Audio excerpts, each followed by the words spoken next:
distribution in mind when you're choosing your project. I know a lot of people try to go on passion, but a lot, this is great because a lot of these business aspects you have to consider before you move forward with the project, and you have to consider who your casting is, because ultimately, when you go to your private equity investors or you go to your banks, they want to see certain things, and casting is a big part of it, and whether the movie is marketable is a big part of it.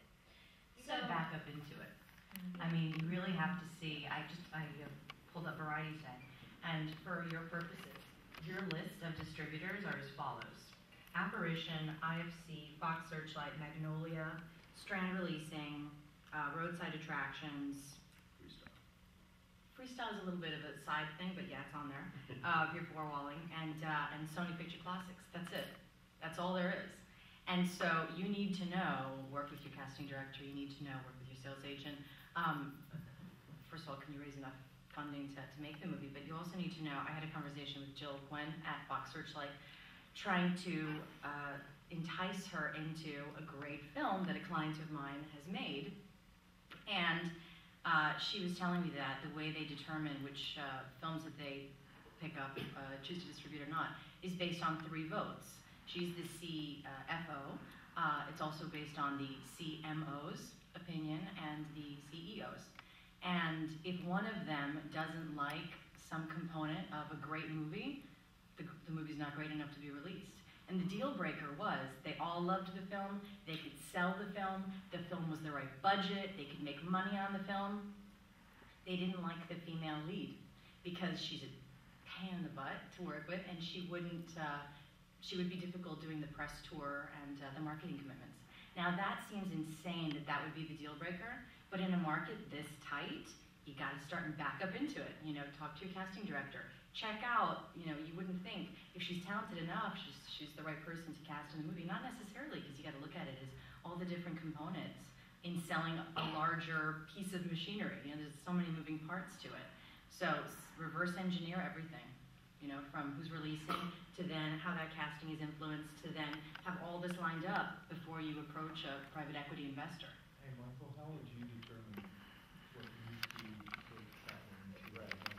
Well, for us, we sit in a very different spot than everyone else, where they were saying that it's you're looking at an idea and at a business plan. We're actually looking at the film after it's shot and in the can is when we would look at it. We would talk to people before we wouldn't commit capital until we can actually view the film, and that plays in a couple different ways where we can go out and test market the film. If, let's say it's a horror film, we can test market it in at a college campus and see what that marketplace likes, and if they like it, and if that's the case, then move forward.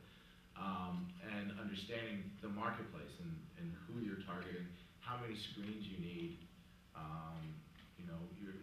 If we look at an art house film, for example, we're not going to be looking to put it on 3,000 screens. You target certain things, and we'll look at. There's a whole list of criteria, but I think the most important thing is understanding the market.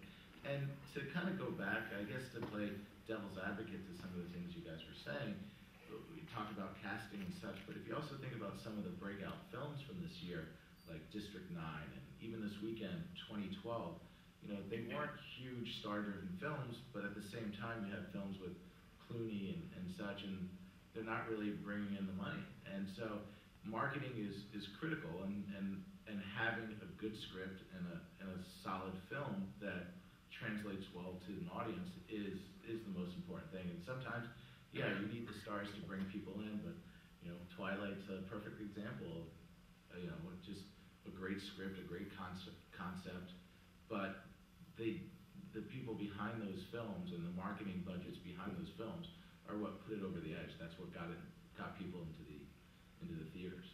So I think the films that you're citing are perfect examples of breakout films because they're fresh. And I think that's another aspect of this that we haven't really discussed. But District 9, for example, was just brilliant. Right? It was just new. It felt new. It was different. A lot of in fact, District 9, Twilight, all come from the foreign world. They were produced, financed by foreign pre-sales, by production companies that are also foreign sales agents have then sold the films to the domestic distributors. So a lot of the fresh ideas, a lot of the chances that are being taken in this business are from our world, our sector, because we have direct connections with the distributors. We can speak to them in script form and say, you know, what do you guys think of this? Hurt Locker as well is another example, a film that came out of our sector of the world.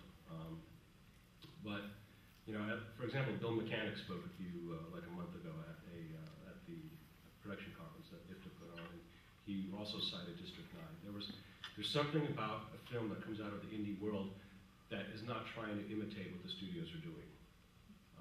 A lot of, you know, we think that, or most of the public thinks that those are studio films because they release them, but the films themselves don't come from the studio world. And that's really the ideal, I think, in the independent film world, is to have a film that's good enough, that's fresh, that's interesting enough, that it can be acquired by the studios for a certain fee, paying less and less these days, but then they're also putting a lot of money behind P&A, and so, you know, you'll get that second film made as a filmmaker as well because of that success. Roman, you mentioned pre-sales. Can you speak a little bit more about that and how much of one's budget can one count on getting pre-sales for? Can you know, what does that even look like? Exactly.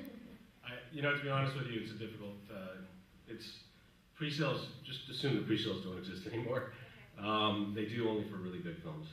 They don't exist because unless you're the best, you know, the biggest, whether it's the Summits or the Voltages or just the bigger sales agents, smaller companies, I mean, yes, you can talk about pre-sales.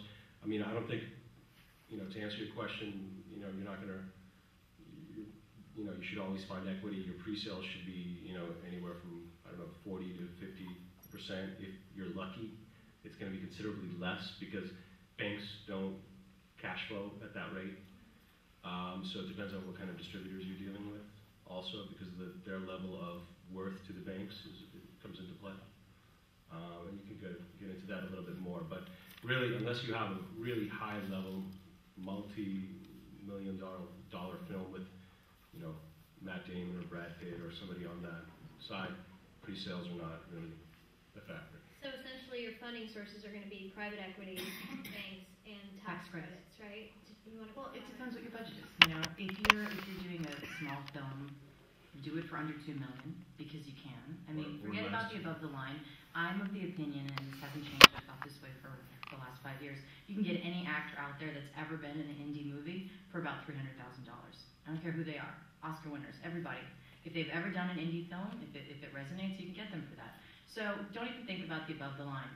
Focus on the below the line. Make your movies as cheap as possible. If there's a scene, there's like a film, a plane crash or something that can be rewritten, rewrite it. You're not making studio movies. You're making independent movies. You can make these things for little money. And if you can't, then fine. Okay, if it's above $2 million, that's when you go to the pre-sales. And that's when why are you even pre-selling? Because you're pre-selling to be able to show debt financiers that there's an appetite in the marketplace. And then they will cash flow those pre-sales, and depending on what the estimates are, they're going to lend you money against what those estimates, you know, what sales agents say those estimates can be. And that's when, you know, it's a very expensive process to be able to raise debt. The legal fees alone are expensive, and you have to pay the banks too. But you're talking about a budget that can then digest that. I mean, you're talking about above $4 million. But I wouldn't, in this market, get above $5 or $6 million because, again, you have to convince distributors to commit P&A funds, and that's tied to budget. So if you're going to spend, you know, I don't know, $6 million, the distributor has to spend about 100 to 140% of that trying to get butts and seats to market it.